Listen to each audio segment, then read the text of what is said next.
In this video, I'm going to show you how to fix keyboard slow response or keyboard lagging issues in Windows 11. So, if your keyboard feels delayed when typing, or your keystrokes aren't registering quickly enough, follow these methods. First, open the Start menu and search for Control Panel. Open Control Panel and make sure the View By option is set to large icons. Now click on Keyboard. In the Keyboard Properties window, make sure the repeat rate slider is set closer to fast. You can also adjust the repeat delay setting to reduce the time before a key starts repeating. Use the test box provided to check your keyboard response speed.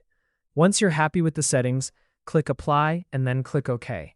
If the issue still isn't fixed, open the Start menu again and search for Filter Keys. Open the Keyboard Accessibility settings. Now go to Keyboard Settings and make sure Sticky Keys, Filter Keys, and Toggle Keys are all turned off. These accessibility features can sometimes cause typing delays and input issues. After disabling them, close the Settings window. Next, right-click on the Start menu and select Device Manager. Expand the keyboard's category. Right-click on your keyboard and select Update Driver. Choose Search Automatically for drivers. Allow Windows to check for and install any available driver updates. If you see multiple keyboard entries, repeat the process for each one. Once the updates are complete, close Device Manager. For the final method, open the Start menu and go to Settings.